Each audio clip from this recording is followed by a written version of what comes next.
Welcome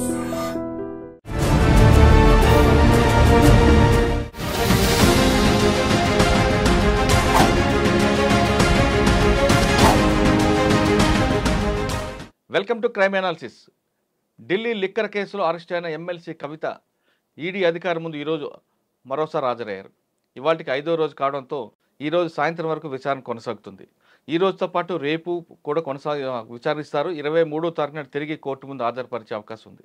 అయితే 5 రోజుల్లో ఏం మాట్లాడారు, ఈడీ అధికారులు ఏం ప్రశ్నించారు, కవిత సమాధానం సరిగ్గా సూటిగా చెప్తున్నారా, దాట వేస్తున్నారా అనేది కొన్ని విషయాలు తెలుస్తున్నాయి.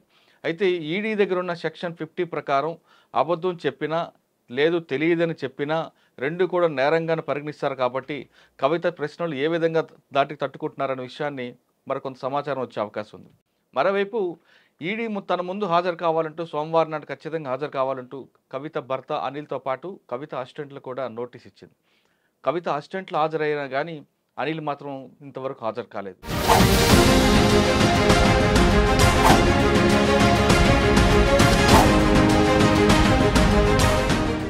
ఒకవేళ భర్త అనిల్ హాజరు కాకపోతే పరిణామాలు ఏ విధంగా ఉంటాయి, ఆయన్ని కూడా లిక్కర్ కేసులో విట్నెస్గా పెడతారా లేదు అరెస్ట్గా చూపిస్తారా అనే అంశాలు మనతో మాట్లాడడానికి మాజీ పోలీస్ ఆఫీసర్ డాక్టర్ సర్వేశ్వర రెడ్డి గారు ప్రస్తుతం అంటున్నారు. ఆయన అడిగి చాలా క్లియర్గా తెలుసుకుంది. సార్ నమస్తే. సార్ ఇవాళకి 5వ రోజు విచారణ కొనసాగుతూనే ఉంది. సోమవారం నాడు ఖచ్చితంగా అనిల్తో పాటు కవిత అసిస్టెంట్స్ ఎవరున్నారో వాళ్ళందరూ రావాలని ఈడీ తన ముందు హాజరు కావాలని నోటీస్ జారీ చేసింది. ఈడీ ఇచ్చినట్లుగానే కవిత అసిస్టెంట్స్ ఇద్దరు కూడా వెళ్ళారు. అభిషేక్ కానీ లేదంటే చాలామంది ఉన్నారు, వాళ్ళందరూ వెళ్ళారు, రోహిత్ రావు అందరు కూడా. కానీ అనిల్ మాత్రం వెళ్ళట్లేదు. సోమవారం విచారణకు హాజరు కావాలి ముందు వరకు అనిల్ అక్కడక్కడే తిరుగుతున్నా విచారణకు రావాలి అని ఈడీ ఇన్విటేషన్ పంపిస్తే ఆ ఇన్విటేషన్ అందుకోకుండా తిరుగుతున్నారు. దీన్ని ఈడీ ఏ విధంగా సీరియస్గా తీసుకుంటుందా లేదు దీన్ని కూడా కాలయాపన చేసి రేపొద్దున అనిల్ కూడా ఫిక్సప్ చేసే అవకాశం ఉందంటారు? ఎనీథింగ్ ఇన్వెస్టిగేషన్ ఏజెన్సీ నోటీస్ ఇచ్చినప్పుడు అటెండ్ కావాలి. అనిల్ కానీ ఎవరైనా over it maybe in the list of investigation point of వ్యూలో నోటీస్ ఇస్తారు. ఎవిడెన్స్ పాయింట్ ఆఫ్ వ్యూలో కానీ ఎక్స్ప్రెస్డ్ కాల్ఫరేటివ్ పాయింట్ ఆఫ్ వ్యూలో 41 ఇచ్చిన అనుకుంటున్నాను. 41 ఇచ్చింది నాకు. అంటే ఇన్ఫర్మేషన్ తీసుకోవాలి, దాన్ని కంపేర్ చేసుకోవాలి కదా. గతంలో ఈయన కూడా ఎగ్జామ్ చేసింది ఈడీ. కవిత గారిని ఎగ్జామ్ చేసినప్పుడు ఈయన కూడా ఎగ్జామ్ చేసింది.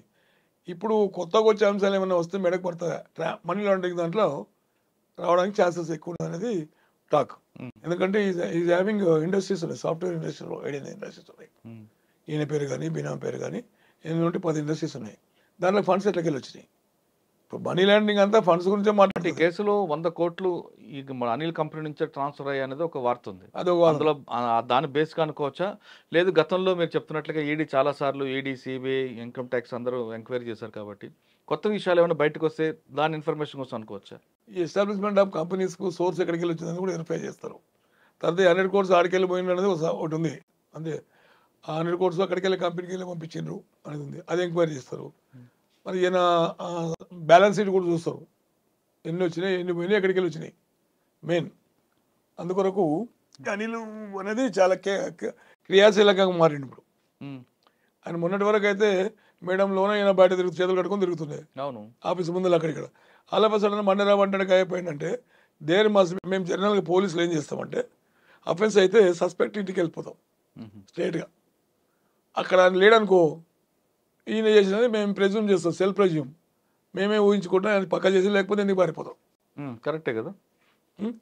నేరం అనేది లేకపోతే పారిపోవడానికి అవసరం వచ్చింది ఆయనకు.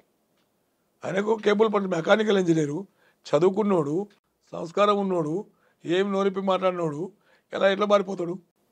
అదే మీరు చెప్తున్నట్లుగా ఈడీ ఇన్విటేషన్ రాకముందు అక్కడే ఉన్నారు ఢిల్లీలోనే.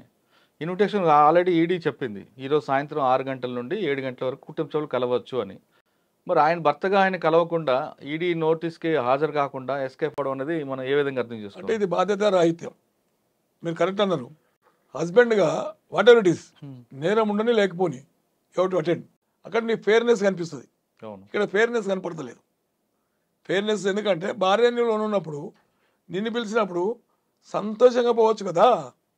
అంటే నీవు ఎస్కేప్ అయినా ఉంటే there must be suspicious ground on the part of Anil by the ED. ఇప్పుడు ఈడీతో డ్రామా ఆడే కంపెనీ పనిచేసుకోవాలి. ED such a powerful organisation. వాళ్ళకు బెయిలబుల్ నాన్ బెయిలబుల్ ఉంటుంది, సీరియస్ అఫెన్స్లు ఉంటాయి. ఇలాంటి మనీ ఎక్కడ లాండరింగ్ ఎక్కడ మూవ్ అయింది. ఈ సూట్ కేసు కంపెనీలు ఏమి ఉన్నాయి, ఎక్కడికి వెళ్ళి వచ్చినవని మొత్తం తీస్తారు. ఉమ్. తీసి ఇక్కడ ఏమన్నా మనోడు సస్పెక్ట్ చేసి భయపడి గాయపడిన అనేది నేను అనుకుంటున్నా.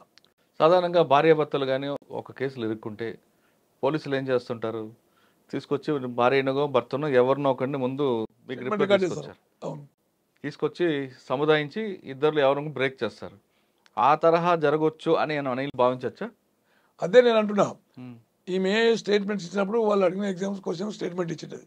నాకు తెలియదు అంటే ఇక్కడికి వెళ్ళి వాళ్ళ ఆల్రెడీ ఇన్ఫర్మేషన్ ఉంటుంది. పలానా కంపెనీకి వెళ్ళి పలానా కంపెనీకి వచ్చిన అమౌంట్ వెళ్ళి అడిగి వచ్చినప్పుడు సి మైట్ హ్యావ్ అడ్మిటెడ్.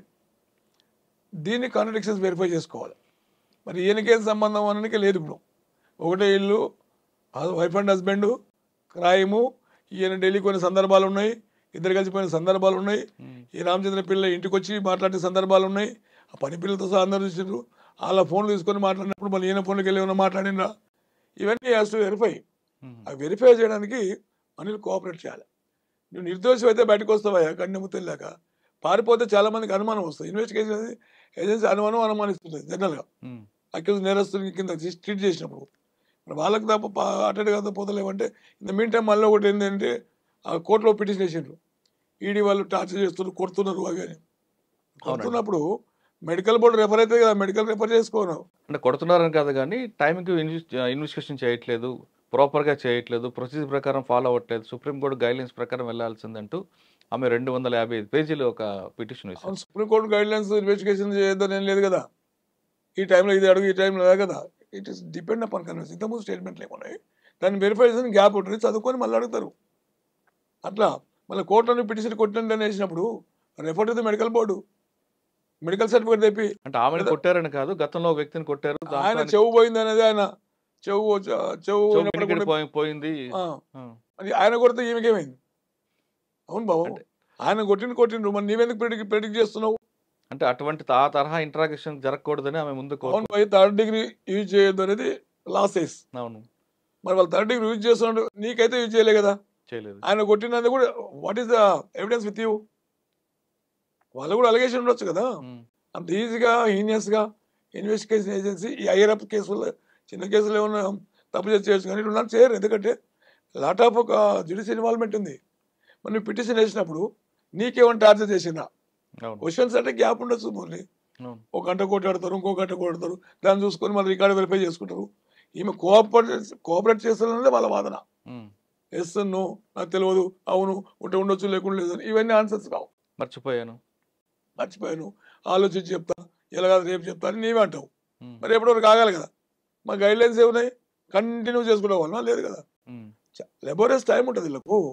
అందుకొరకు ఎట్టి విధంగా వాళ్ళు ఏం చేస్తారు, అక్యూజ్ను కన్ఫ్యూజ్ చేసేందుకు బ్రేక్ డౌన్ చేస్తారు. దాంట్లో part of taxis investigation tactics చాలా ఉంటాయి. అంటే ముందు అక్యూజ్డ్ పార్ట్ ఆయన స్టెబిలైజ్ అవ్వడానికి కొంత టైం ఇస్తారు కదండి. అవును, తీసుకొచ్చి హడావడిగా అట్లుండదు. స్నాచింగ్లు కొట్టిన వాళ్ళ మన రెగ్యులర్ పోలీస్ చేసి చేరాలి. ఎక్స్పర్ట్ స్పెషలైజ్డ్ ఏజెన్సీ వాళ్ళు ఇంతకన్నా ఎక్కువ చదువుకుంటారు. టాప్ ఐఆర్ఎస్ బాను అనే అమ్మాయి ఐఆర్ఎస్ బాను అని బదులు ఎక్కువ పేపర్లు వస్తుంది, టార్చర్ కొడుతుంది, అది చేస్తున్నది మీనాక్షి భాను మీనాక్షి. మరి ఆ అమ్మాయి హైలీ క్వాలిఫైడ్, హైలీ ఎడ్యుకేటెడ్. ఎవరి జాబ్ను వాళ్ళు పణంగా అయితే పెట్టలేరు కదా. వీళ్ళు సేవ్ చేసుకుంటూ ఇన్వెస్టిగేషన్లో నేరస్తులను కన్ఫ్యూజ్ చేస్తారు. నువ్వు కన్ఫ్యూజ్ చేస్తున్నావా లేదా అనేది ఇది ఇట్లా ఉంటే లాస్ట్కు నార్కోనాలసిస్ టెస్ట్ పెడతారు. అది కూడా రైట్ ఉందా? ఎందుకు లేదు, every right having agency narcoanalysis test కానీ ఒకవేళ సుప్రీంకోర్టు టెస్ట్ అంటే సుప్రీంకోర్టు అనుమతి ఇవ్వాలి కాబట్టి అనుమతి ఇవ్వాలి. నార్కో కన్నా ముందు లైట్ డిటెక్టర్ పెట్టొచ్చు. ఇప్పుడు ఏదైనా రెండు పాసిబిలిటీ అని వీళ్ళు కన్ఫ్యూజ్ అయితే లేదు, మాకు కోఆపరేట్ చేస్తలేదు కనుక we need to prove the issue, total issue of 100 crores and 1200 crores scam ఇది. 100 crores పంపడం, ఇల్గాటన్ మనీ అన్నకౌంట్లో ఉన్నది కనుక they are not in a position to cooperate with the investigation అన్నప్పుడు అండర్ కంపెల్ సర్కమ్స్టాన్సెస్ మేము ఏం చేయాలి, except technology provision narco analysis test అంటే they have to seek the permission from the supreme court or concern court. Okay sir, ఇప్పుడు ఈ petition వేశారు సుప్రీంకోర్టులో, supreme court accept చేస్తుందా లేదు కింద కోర్టు పంపించదా? ఏమని ఇప్పుడు కవిత వేసిన పిటిషన్ అదే కొడుతున్నది కదా. ఆమె వేసిన పిటిషన్ ఏంది, టార్చర్ చేస్తున్నారు, కొడుతున్నారు, ఇన్వెస్టిగేషన్ కరెక్ట్ చేస్తారు అనేది. ప్రతిదీ సుప్రీంకోర్టుకు వాడి దగ్గర ఢిల్లీ పోనీక లేదు. రేపటిది లోవర్ కోర్టులో వాడు ఫైల్ చేసుకుంటారు. నాకు అవును, తెలిసి మనీష్ సిసోడియా కూడా అలాగ వెళ్తేనే ఢిల్లీలో సుప్రీం కోర్టు రావద్దని చెప్పింది. చెప్తారు క్లియర్. ఎందుకంటే um, supreme court such a biggest organisation, works for all over India. అవును. ఫర్ నాట్ చిల్లీ కాజెస్ చేయదు. అక్కడ పెద్ద పెద్ద మేధావులు జడ్జెస్ వాళ్ళకి టైం ఉండదు కదా, ఉమ్. వందలాది కేసులు ఉంటాయి. అట్లా సార్ ఇంకా ఈ విషయం పక్కన పెడితే కాసేపు తిహార్ సుఖోస్ జైలు నుంచి చంద్రశేఖర్. లెటర్లు రాస్తున్నాడు, వెల్కమ్ టు తిహార్ జైల్. అవును. అక్క మీరు నేను ముందే చెప్పాను మీరు వినలేదు అంటే. ఒక హ్యాబిచువల్ అఫెండర్కి, ఒక ఎమ్మెల్సీ కవితకి అక్క అని పిలిచేంత చనువు ఎక్కడి నుంచి అన్నిటి వచ్చింది? చదువు. అంత చనువు అంటే ఎలాగ మరి వచ్చిందంట? ఈమెకి ఏం పని ఆ క్రిమినల్ ముండాలతో కలవడం ఎందుకు అవసరమా? ఒక సీఎం డాటరు, సీఎం డాటర్ అంటే ఆ ప్రివిలేజెస్ ఉంటాయి. అవును. ఎంపీ ఉంది, ఎంపీ ఉంది, ఇక ఎమ్మెల్సీ ఉంది. ఎమ్మెల్సీ మొన్న ఉమ్, ఎంపీ ఉన్నప్పుడు జరిగిన తతంగం ఇదంతా. అవును. మరి అలాంటప్పుడు అవసరమా? వాడు నటోరియస్ క్రిమినల్ సుకేష్ అంటాడు. వాడు ఒక సీఎం కూతుర్ని పట్టుకొని అక్క అని సంబోధిస్తున్నాడంటే ఆ ర్యాప్ ఉన్నట్లే కదా. ఆ క్లోజ్నెస్ ర్యాప్ ఉన్నట్లే. ఆ, లేకుంటే otherwise can't call like madam అంటాడు కదా, మేడం గారు అంటారు.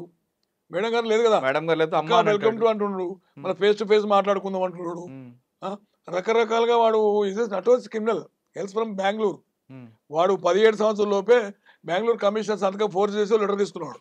ఎందుకంటే 16 ఏళ్ళ లోపల ఉంటే కూడా మేము డ్రైవింగ్ చేసుకోవచ్చు ఉమ్, అని ఆయన లెటర్ ఇచ్చాడు. దాన్ని పట్టుకొని ఫోర్జరీ కేసు పెట్టి రిమాండ్ చేసిండు. ఉమ్. దాని తర్వాత వీడు బెంగళూరుకి జంప్ అయ్యాడు. వాడు బీటెక్ చేసి ఎంబీఏ చేసి మల్టీలింగ్వల్ క్యారెక్టర్. అది కన్నడ, తమిళ్, తెలుగు, హిందీ, ఇంగ్లీష్ అనర్గల్గా మాట్లాడతాడు.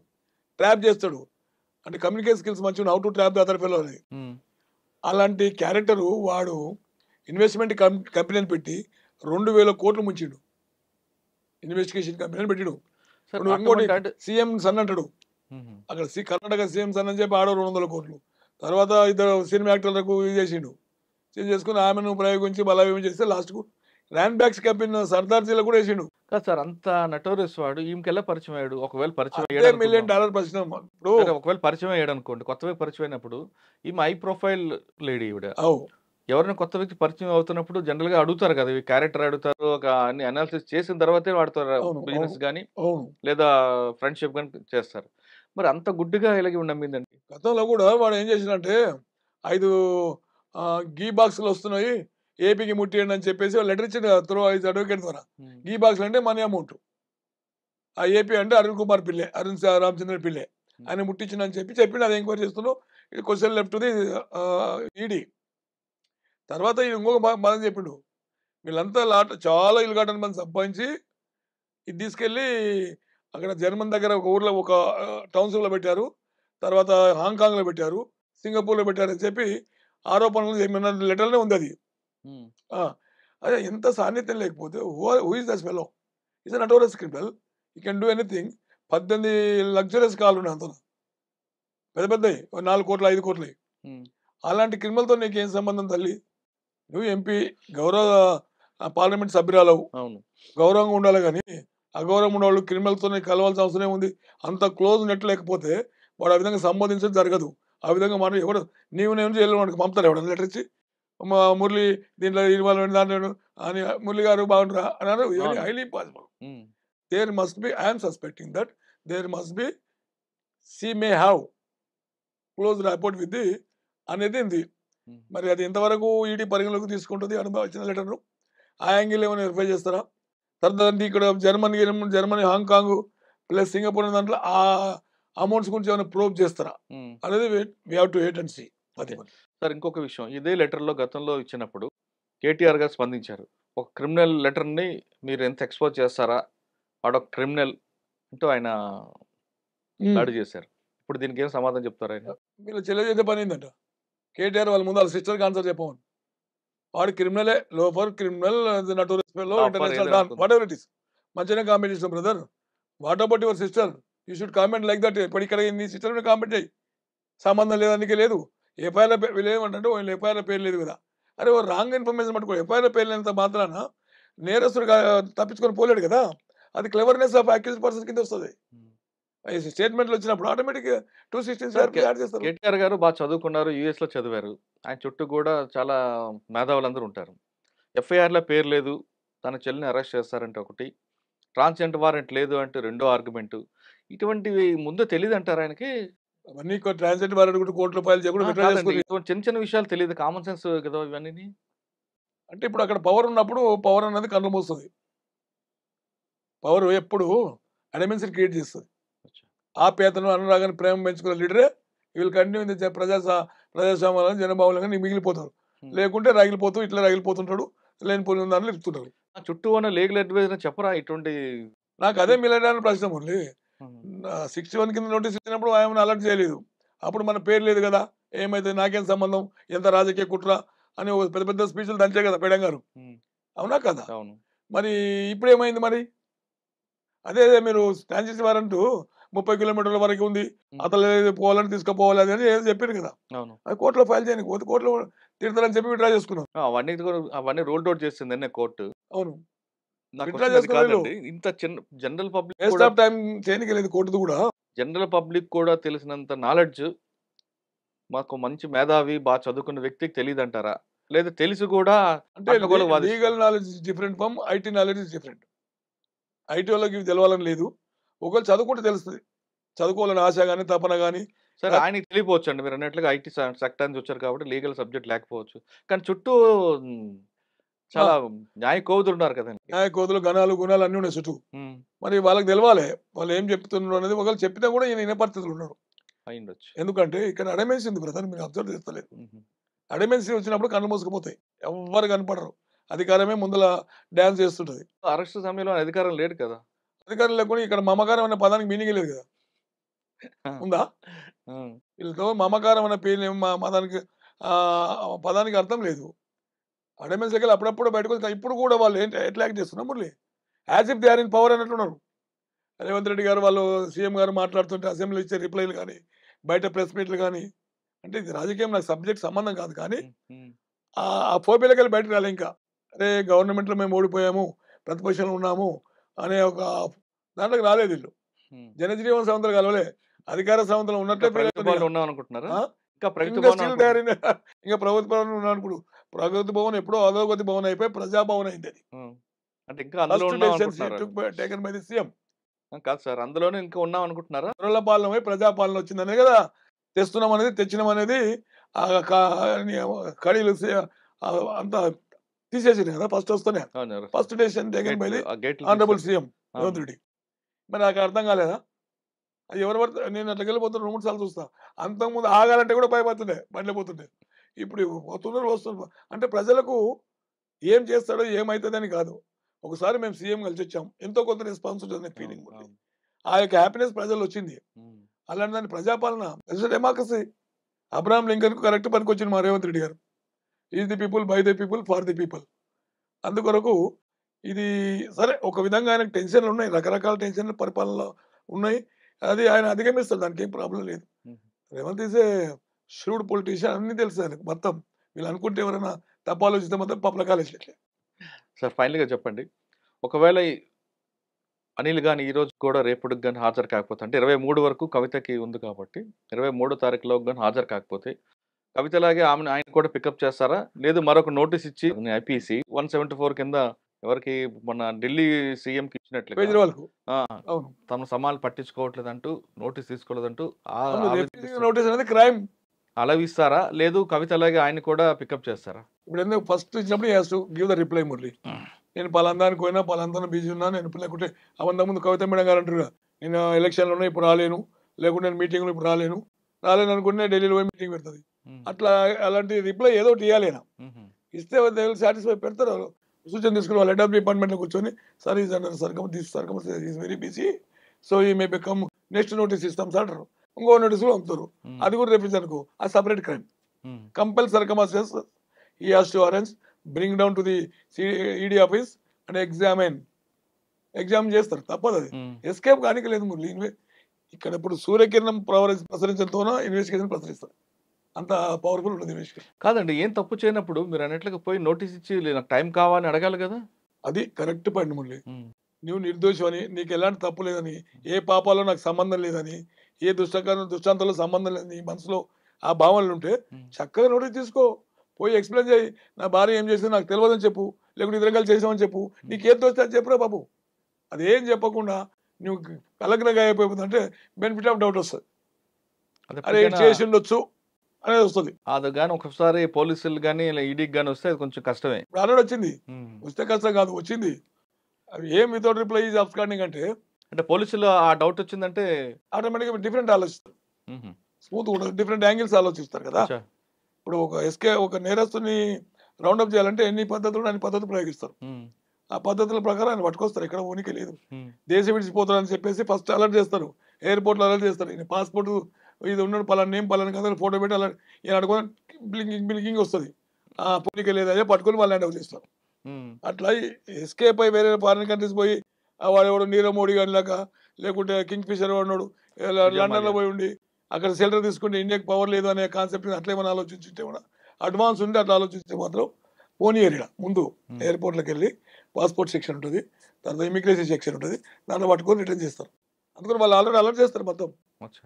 ఎస్కేప్గా other side of the country పోకుండా అలర్ట్ చేస్తారు. ఓకే. కవిత భర్త అనిల్ ఖచ్చితంగా ఈడీ ముందు హాజరు కావాల్సింది అంటున్నారు సర్వేశ్వర రెడ్డి గారు. ఒకవేళ రాకపోతే ఆయన మీద కూడా